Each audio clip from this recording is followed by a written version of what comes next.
أعوذ بالله من الشيطان الرجيم. بسم الله الرحمن الرحيم.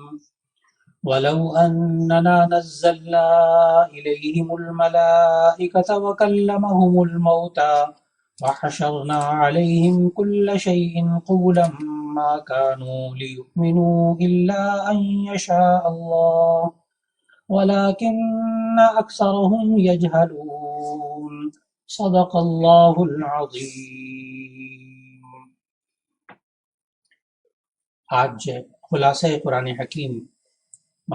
حکیم کے مضامین کے خلاصے کے سلسلے میں 8ویں پارے کا آغاز ہو رہا ہے۔ 7ویں پارے کے آخر میں مشرکین نے یہ مطالبہ کیا تھا کہ ہمیں کوئی معجزہ دکھایا جائے تو ہم ایمان لائیں گے۔ اب 8ویں پارے کے آغاز میں یہ بتایا جا رہا ہے کہ یہ مشرکین جھوٹ کہہ رہے ہیں، اگر واقعی ان کو معجزات دکھا دیے جائیں، یہاں تک کہ قبروں سے مردے زندہ ہو کر ان سے باتیں بھی کرنے لگیں تو یہ ایمان لانے والے نہیں ہیں۔ اس کے بعد رسول اللہ صلی اللہ علیہ وسلم کو یہ اطمینان دلایا گیا کہ آپ ان مشرکین کا مذاق اڑانا اور ان کا انکار کرنا، عمل نہ کرنا، باتیں نہ ماننا، اس سے آپ پریشان نہ ہوں۔ ہر نبی جو بھی آتے رہے، ان میں سے جو انسانوں میں سے جو شیطان ہوتے تھے، جنات میں سے شیطان ہوتے تھے، ہمیشہ انہوں نے اپنے اللہ کے نبیوں کے ساتھ اسی طرح رویہ اختیار کیا ہے۔ اور پھر اللہ تعالیٰ نے قرآن حکیم کے بارے میں عرض فرمایا کہ قرآن حکیم کو اللہ تعالیٰ نے خود معجزہ قرار دیا ہے، اور اکثر لوگ آپ کی بات اگر نہیں مانتے تو کوئی حرج کی بات نہیں۔ پھر رکوع نمبر 2 کے اندر اللہ تعالیٰ نے ہمیں سمجھایا کہ مومن کی مثال اس شخص کی طرح ہے جو زندہ ہے اور ہم نے نور عطا کیا ہے۔ پھر اللہ تعالیٰ نے کافر کی مثال بیان کی کہ کافر کی مثال اس شخص جیسی ہے جو مردہ ہے اور تاریکیوں میں پھنسا ہوا ہے۔ پھر اللہ تعالیٰ نے ایمان اور ہدایت کے بارے میں بتایا کہ ایمان اور ہدایت صرف اللہ کے ہاتھ میں ہے، وہ جسے چاہتا ہے ایمان اور ہدایت سے نوازتا ہے۔ پھر آیت 128 سے 129 میں اللہ تعالیٰ نے بتایا کہ ہدایت پانے والے اور گمراہ جو فرقے ہیں ان کا اللہ تعالیٰ نے ذکر کیا کہ اللہ ان سب کو قیامت کے دن جمع کرے گا، پھر ہر ایک کو اس کے اعمال کے مطابق جزا دے گا یا سزا دے گا۔ پھر اس کے بعد اللہ تعالیٰ نے مشرکوں کی باتیں بتائیں کہ یہ مشرکین مختلف بری عادتوں میں مبتلا تھے۔ ایک تو یہ بھی ان کی عادت تھی جو آیت نمبر 136 میں بتائی کہ وہ زمین سے حاصل ہونے والے غلے اور چوپایوں میں سے اللہ کا حصہ الگ کر لیتے تھے اور اپنے شرکاء کا حصہ الگ کر لیتے تھے۔ یہاں ذہن میں رکھنا چاہیے کہ یہ جو مشرکین مکہ تھے یہ اللہ کو مانتے تھے، لیکن اللہ کے ساتھ شریک دوسروں کو ٹھہراتے تھے، اس لیے وہ اپنے غلے میں، اپنے چوپاؤں میں اللہ کا حصہ بھی الگ مقرر کر لیتے تھے، اور جن کو وہ شریک بناتے تھے اللہ کا، ان کے لیے بھی وہ حصہ مقرر کر لیتے تھے۔ اور پھر اس کے بعد دوسری عادت مشرکین مکہ کی یہ تھی کہ وہ اپنی بیٹیوں کو محتاجی کی وجہ سے، فقر کی وجہ سے یا عار اور شرم کی وجہ سے قتل کر دیتے تھے۔ اللہ تعالیٰ نے نبی کریم صلی اللہ علیہ وسلم کے ذریعے ایک یہ بھی عورت ذات کے اوپر سب سے بڑا احسان کیا کہ عورت کو زندہ رہنے کا حق دیا۔ پھر اس کے بعد مشرکین کی ایک اور غلطی اللہ تعالیٰ نے یہ بتائی کہ یہ جو مشرکین ہیں، آیت نمبر 138 میں اللہ تعالیٰ نے واضح کیا کہ انہوں نے چوپایوں کو بھی مختلف قسموں میں تقسیم کر کے رکھا ہوا تھا۔ ایک تو یہ کہ بعض وہ ایسے چوپائے انہوں نے مقرر کیے ہوئے تھے جو کاہنوں اور مذہبی رہنماؤں کے لیے مخصوص تھے، اور بعض چوپائے وہ تھے جن پر سوار ہونا اور ان سے کسی بھی طرح کا فائدہ اٹھانا جائز نہیں سمجھتے تھے، بس وہ بتوں کے لیے وقف کر دیتے تھے۔ تیسرا یہ تھا کہ وہ بعض ایسے جانور ہوتے تھے چوپائے جنہیں ذبح کرتے وقت اللہ کے بجائے بتوں کے نام پر ذبح کرتے تھے۔ پھر اسی طرح انہوں نے جو جانوروں کے ہاں بچے پیدا ہوتے تھے ان کے بارے میں بھی اپنا نظریہ مشرکین کا ایک الگ سے ایک سوچ تھی جو اللہ تعالیٰ نے آیت 139 میں بتائی کہ چوپایوں کے ہاں جب بچہ ہوتا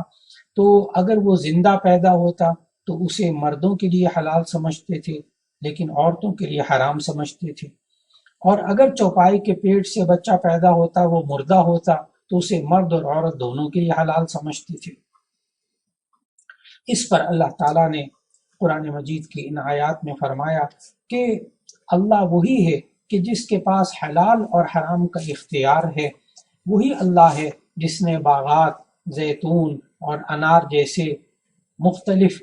ذائقوں والے پھل، مختلف رنگوں والے پھل پیدا کیے، وہی اللہ ہے جس نے ان جانوروں کو پیدا کیا جن پر تم بوجھ لاتے ہو، جن سے تم گوشت کا فائدہ حاصل کرتے ہو، دودھ کا فائدہ حاصل کرتے ہو۔ پھر اللہ تعالیٰ نے ان آیات میں سمجھایا کہ حلال اور حرام کرنے کا اختیار صرف اللہ کے پاس ہے۔ یہ انسان چوپایوں کو اور کھانے پینے کی چیزوں کو جس کو چاہے حلال کر لے، جس کو چاہے حرام کر لے، یہ انسان کے پاس اختیار نہیں ہے، یہ اختیار صرف اللہ کو ہے۔ انسان کو جو چیزیں اللہ نے حلال کر دی ہیں انہیں ہمیشہ حلال سمجھے، اور جن چیزوں کو حرام قرار دیا انہیں حرام سمجھتا رہے۔ پھر اس کے بعد کی آیات میں اللہ تعالیٰ نے 10 نصیحتیں ارشاد فرمائیں جو زندگی کے اصول ہیں، مشرکین کو بھی ان کے عقائد کی اصلاح سکھائی، اور عام انسانوں کو 10 باتیں ایسی سکھائیں کہ جن پر تمام جتنی بھی گزشتہ آسمانی کتابیں ہیں، آسمانی شریعتیں ہیں، وہ سب متفق ہیں۔ ان 10 باتوں کو بڑی اہمیت کے ساتھ سمجھنا چاہیے جو اللہ تعالیٰ نے ان آیات میں سمجھائی۔ پہلی بات تو اللہ تعالیٰ نے یہ سمجھائی کہ صرف اللہ کی عبادت کی جائے اور اس کے ساتھ کسی کو شریک نہ ٹھہرایا جائے۔ دوسرا یہ کہ والدین کے ساتھ اچھا سلوک کیا جائے اور اپنی زبان اور اپنے عمل سے ماں باپ کو تکلیف نہ پہنچائی جائے۔ تیسری بات اللہ تعالیٰ نے یہ سمجھائی کہ تم اپنی اولاد کو فقر کے ڈر سے یا شرم کے خوف سے تم قتل نہ کرو۔ پھر اس کے بعد چوتھی بات یہ سمجھائی کہ انسان کو ہر قسم کی بے حیائیوں اور برائیوں سے بچنا چاہیے، چاہے وہ خفیہ ہوں یا علانیہ ہوں، یعنی چھپی ہوئی ہوں یا ظاہری ہوں۔ پانچویں بات اللہ تعالیٰ نے یہ سمجھائی کہ ایک انسان دوسرے انسان کو ناحق قتل نہ کرے، یہ حرام ہے اور یہ بہت بڑا گناہ ہے۔ چھٹی بات اللہ تعالیٰ نے ان آیات میں یہ سمجھائی کہ یتیم کے مال پر ناجائز عمل دخل نہ رکھا جائے، یتیم کے مال کو کھانے کی کوشش نہ کی جائے، یتیم کے مال کا تحفظ کیا جائے۔ ساتویں بات اللہ تعالیٰ نے ان آیات میں سمجھائی کہ ناپ تول پورا کیا جائے، جب بھی انسان تجارت کرے تو ایسی صورت میں ناپ اور تول کو پورا رکھے۔ آٹھویں بات اللہ تعالیٰ نے یہ سمجھائی کہ سب انسانوں کے درمیان عدل و انصاف کو ملحوظ خاطر رکھنا چاہیے، چاہے کوئی اپنا قریبی ہو یا دشمن ہو۔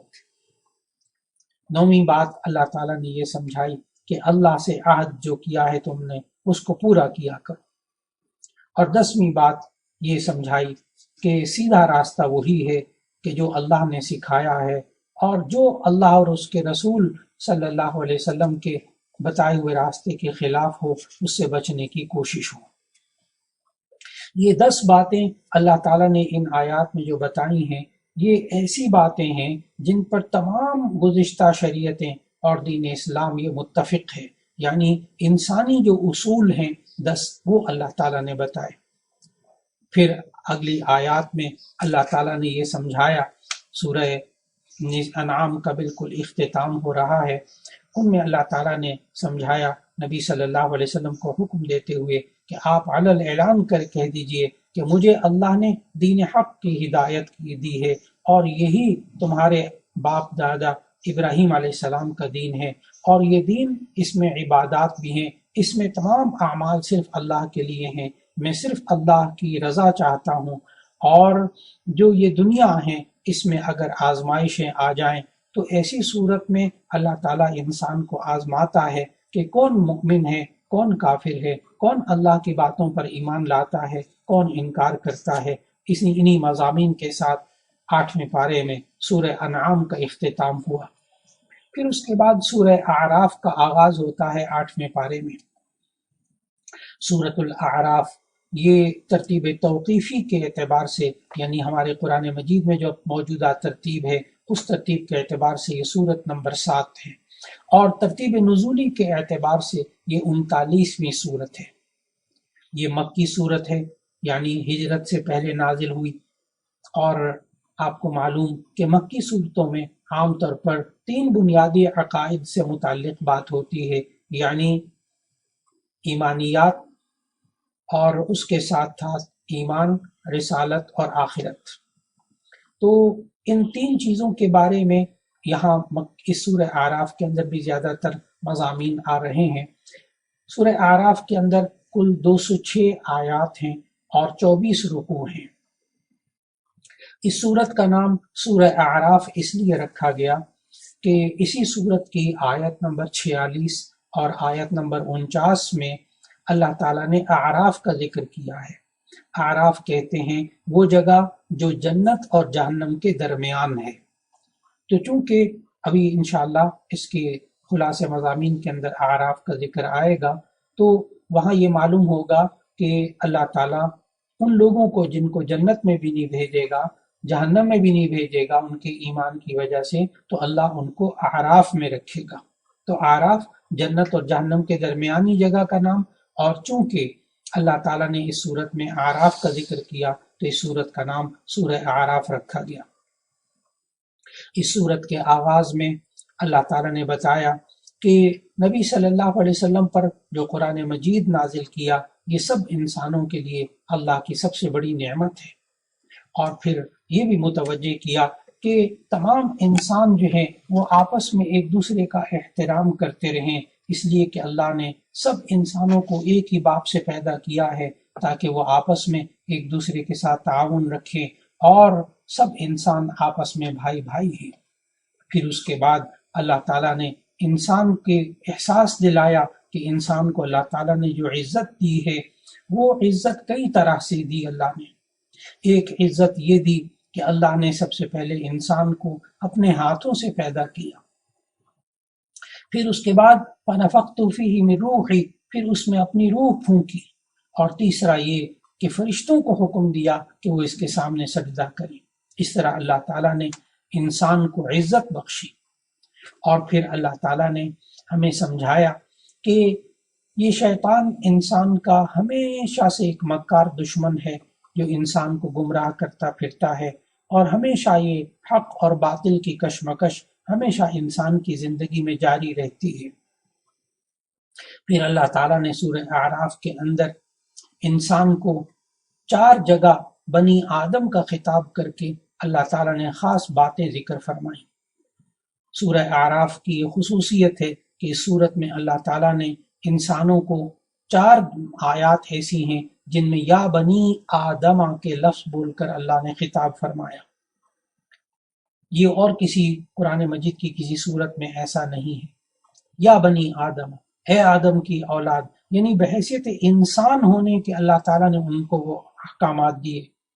اس میں پہلی جگہ جہاں یا بنی آدم سورہ اعراف میں ہے وہ آیت نمبر 26 میں ہے۔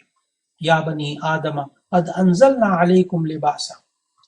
کہ اے بنی آدم ہم نے تم پر لباس اتارا ہے جو تمہارے سطر کو بھی ڈھانپے، اس کو بھی چھپائے اور زینت کا باعث بھی ہو، اور پھر آگے سمجھایا کہ انسان کا بہترین لباس جو ہے وہ تقوی کا لباس ہے۔ دوسری جگہ سورہ اعراف میں جہاں اللہ تعالیٰ نے یا بنی آدم کہہ کر خطاب فرمایا وہ آیت نمبر 27 میں ہے، جس میں اللہ تعالیٰ نے فرمایا اے اولاد آدم، کہیں تمہیں شیطان نہ بہکا دے جیسے اس نے تمہارے ماں باپ کو جنت سے نکال دیا، ان کے لباس اتروا دیے تاکہ ان کا سطر دکھا دے۔ پھر تیسری جگہ جہاں یا بنی آدم کہہ کر سورہ اعراف میں خطاب فرمایا وہ 10ویں رکوع کی آیت نمبر 31 ہے، جس میں فرمایا اے اولاد آدم، ہر نماز کے وقت اپنی زینت کا لباس لے لو اور کھاؤ اور پیو اور اسراف نہ کرو، بے شک اسراف کرنے والوں کو اللہ پسند نہیں کرتا۔ چوتھی جگہ جہاں یا بنی آدم کہہ کر خطاب فرمایا سورہ اعراف میں وہ 11ویں رکوع کی آیت نمبر 35 ہے۔ ارشاد فرمایا اے اولاد آدم، اگر تمہارے پاس تم ہی میں سے رسول آئیں جو میری آیات سنائیں، جو تقوی اختیار کریں اور اپنی اصلاح کر لیں گے تو ایسے لوگوں پر کوئی خوف نہ ہوگا، نہ وہ غمگین ہوں گے۔ پھر اللہ تعالیٰ نے ہمیں سمجھایا اس کے اندر، اس سورہ اعراف میں، کہ یہ اولاد آدم، ان کو بار بار خطاب کر کے شیطان کے بہکاووں سے روکا،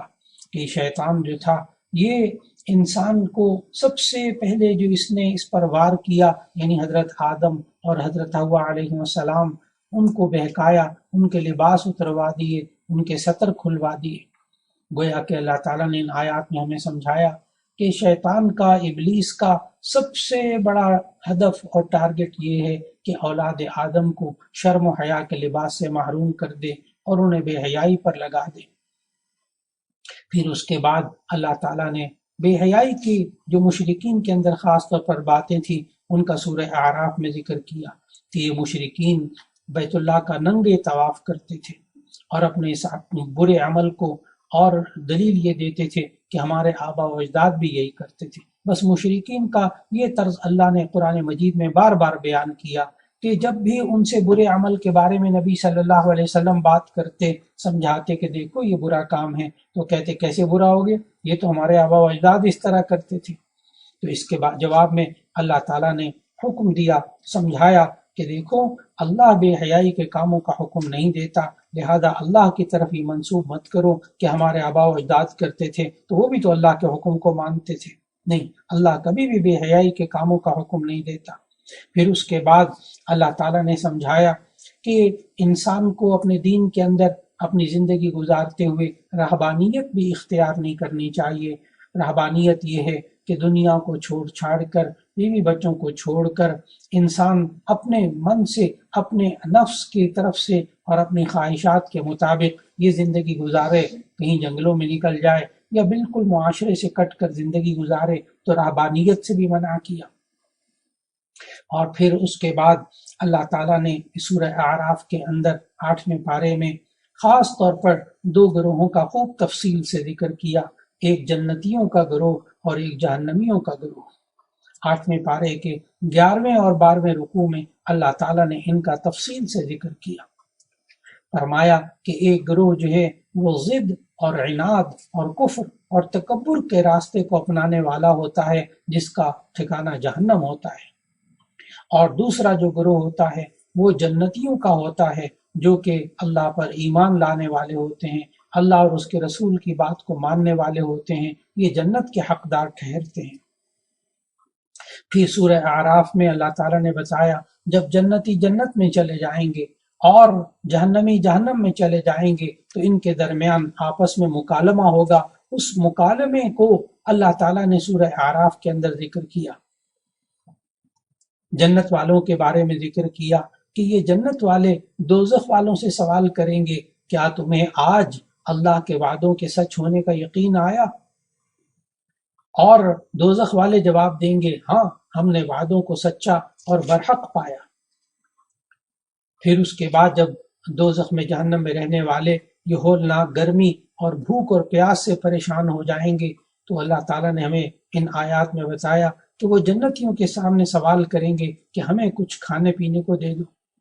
لیکن ظاہر ہے ان کا یہ بیکار سوال ہے۔ پھر اللہ تعالیٰ نے آئندہ آیات میں 13ویں رکوع کی 12ویں 13ویں رکوع کی آیات میں اللہ تعالیٰ نے بتایا کہ اس میں ایک اصحاب اعراف بھی ہیں۔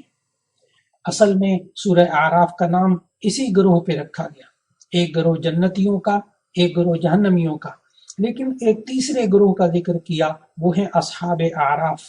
ونادا اصحاب الاعراف، یہ وہ لوگ ہوں گے جو مؤمن ہوں گے لیکن اعمال صالحہ میں دوسرے جنتیوں سے پیچھے رہ گئے ہوں گے، انہیں نہ تو جنت میں داخل کیا جائے گا نہ دوزخ میں داخل کیا جائے گا، بلکہ ان کا فیصلہ مؤخر کر دیا جائے گا۔ پھر بالآخر اللہ تعالیٰ ان کو بھی جنت میں داخل ہونے کی اجازت عطا فرما دے گا ان کے ایمان کی وجہ سے۔ پھر اس کے بعد اللہ تعالیٰ نے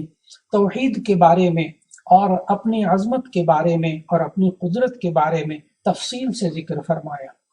سورہ اعراف کے اندر اللہ تعالیٰ نے آسمان و زمین کے بارے میں اور رحمان کے عرش اور کرسی کے بارے میں، سورج اور چاند کے بارے میں تفصیل سے بتایا۔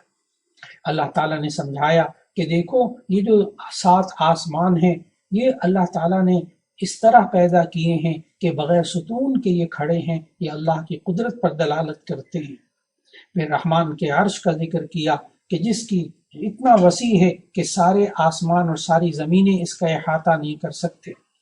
پھر کرسی کا ذکر فرمایا، کیونکہ عرش کے مقابلے میں کرسی ایسے ہے جیسے کوئی حلقہ جو کہ وسیع و عریض صحرا میں پڑا ہو۔ کرسی کی وسعت کا عالم یہ ہے کہ وہ ارض و سما میں نہیں سما سکتی، تو عرش کی کیا وسعت ہوگی۔ عرش اور کرسی ان حقیقتوں میں سے ہے جن پر ہم ایمان رکھتے ہیں، لیکن ان کی کیفیت ہم نہیں جانتے۔ اللہ نے ذکر فرما دیا، ہم ایمان رکھتے ہیں کہ عرش بھی موجود ہے، کرسی بھی موجود ہے۔ پھر اس کے بعد اللہ تعالیٰ نے جو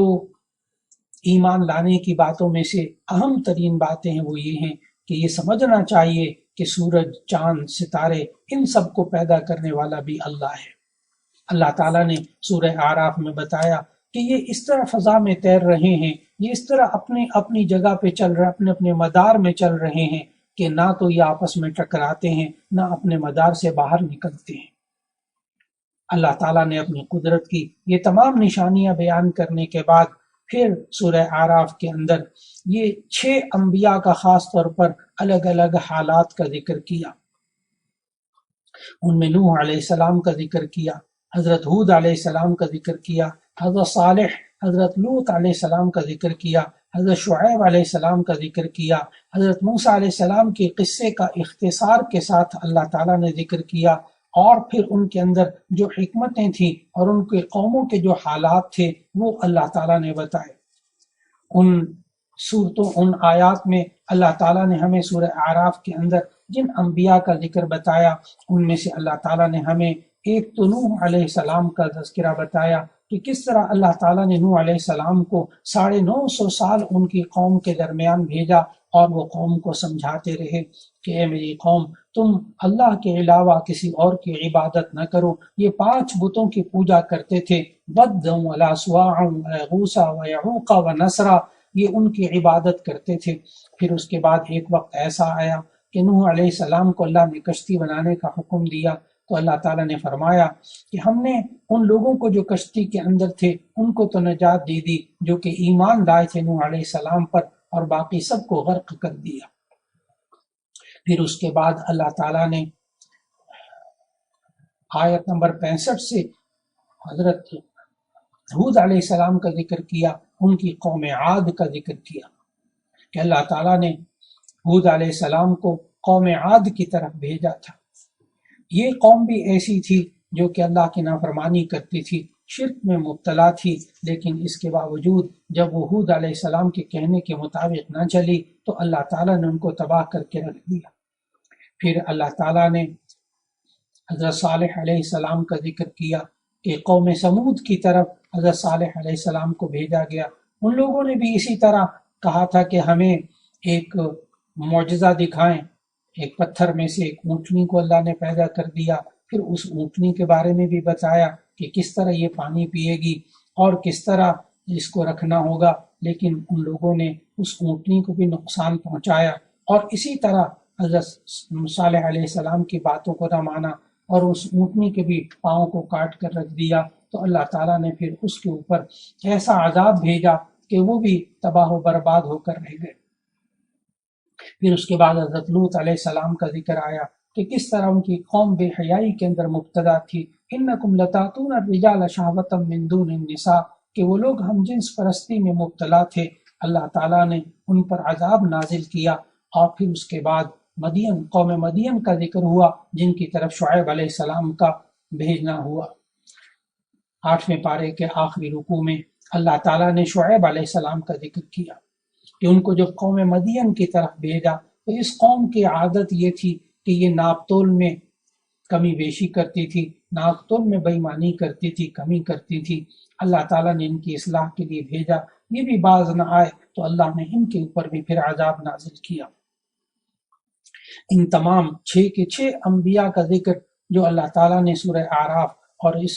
8ویں پارے کے اندر فرمایا، اس میں ہمیں نبی صلی اللہ علیہ وسلم کے لیے بھی وہ نشانیاں اور وہ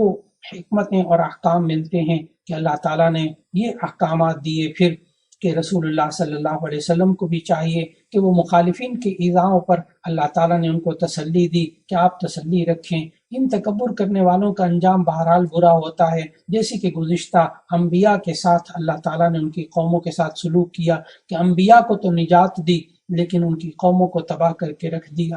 اور ان کو عبرت کا سامان بنا دیا۔